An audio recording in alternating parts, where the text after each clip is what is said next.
The Kabar Becker BK9. Man, what a great clip point here. Large knife of the Bowie style. I've done a video on this previously, but I wanted to sort of do another one because I wanted you to see close up the sheath that I was talking about, and wanted you to see close up of probably my most used large knife.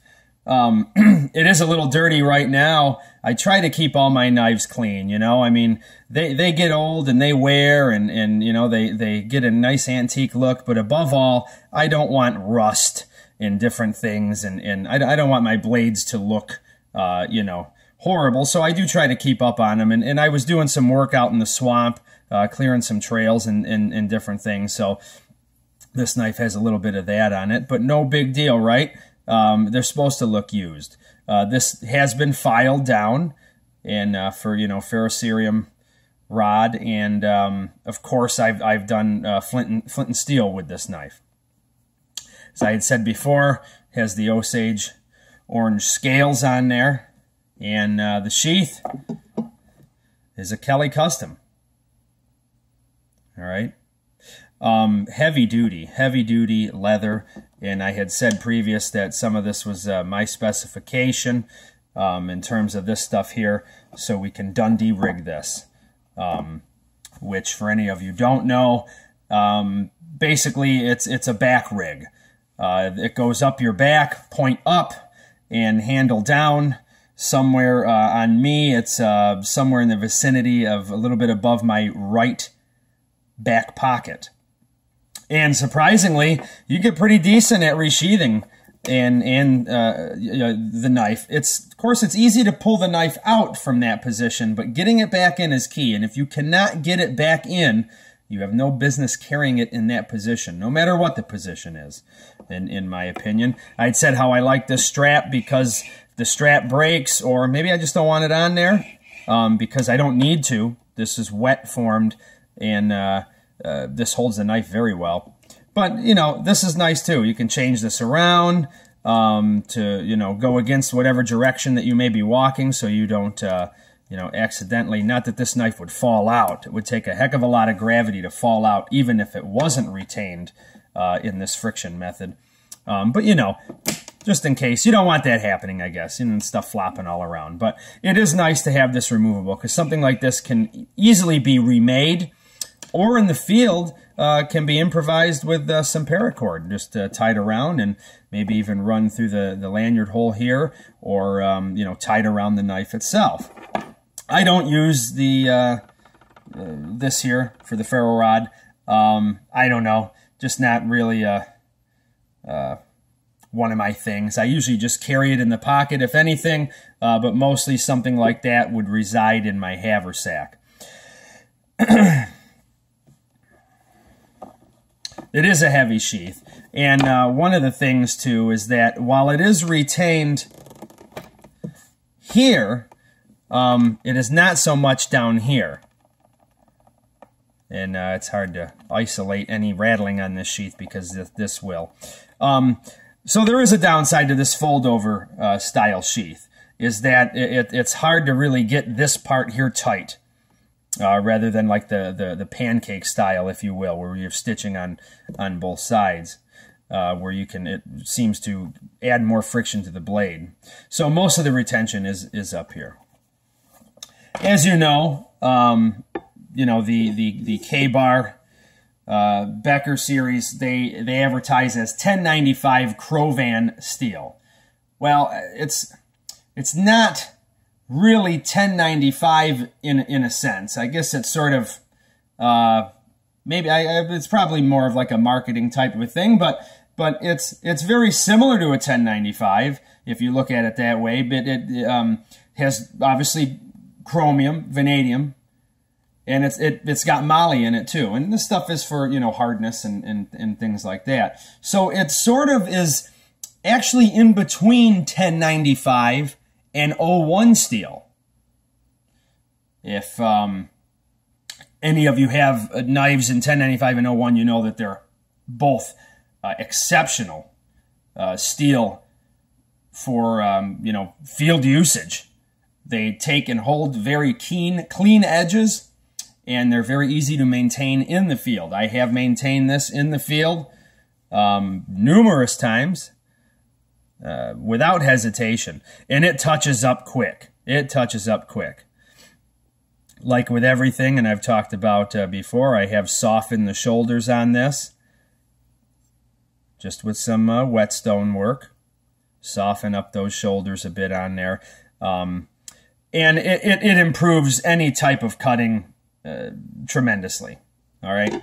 Now, the method I usually sharp a large knife like this is, you know, maybe different than a smaller knife.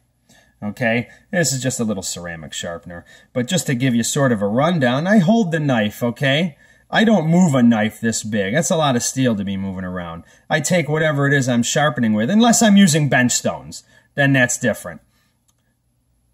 And I take some licks on this bad boy like this right here. All right. And there's some nicks and little blemishes on my blade, but whew, man, wicked sharp with just a pass. And not that it was dull before. The great thing about these blades is, well, one of the great things is the handle ergonomics. And anybody who owns a Kabar Becker series can attest to the wonderful ergonomics of the handle. All right, and these handles can swap with any of them as long as they're not the tweeners, you know, the 15s and 16s and 17s. But this will go on the 7 and the 5 and the 2. So you can interchange these. I don't. Okay, I own a BK2 and I don't swap them. I like the handles to grow old and develop a patina with the blade. I want it to look like a package. Okay, and now this ramp doesn't really bother me at all. Some people remove it. I did not. I like it. I sort of feel it locks my hand in a little bit there, especially if I want a little bit more control of the tip. And it also, because the sheath was made for the knife with that in mind, it also seems to help with, you know, positive, you know, for the retention. A friend of mine had filed his ramp down, and his sheath did fit different. And he had a sheath made from the same gentleman. You can go online. You can see 1,000,001 different mods for these knives. They really are. It's like buying a kit. Great palm swells. The nice thing, too, is you can make your own. You can make your own. This is a very easy design to do it with.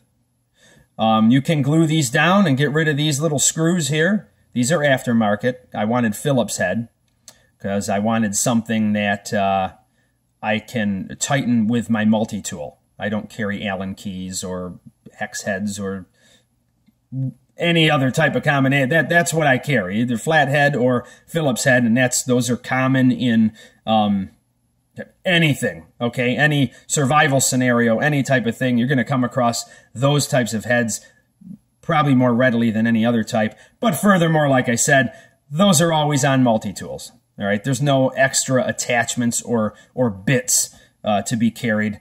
It's on the tool itself. All right, but as I was saying, you can take this out. You can put brass rod in there as well, and that would you know, really be nice there too.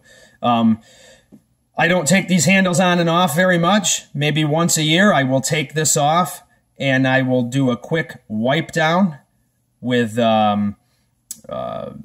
linseed. These were finished in teak, but after a couple of years, I figured, well, I don't want to have all these different types of finishes for this knife has this knife has that, this one's got this. All my wood handles, be it axes, mauls, and knives, get a treatment with boiled linseed oil. All right?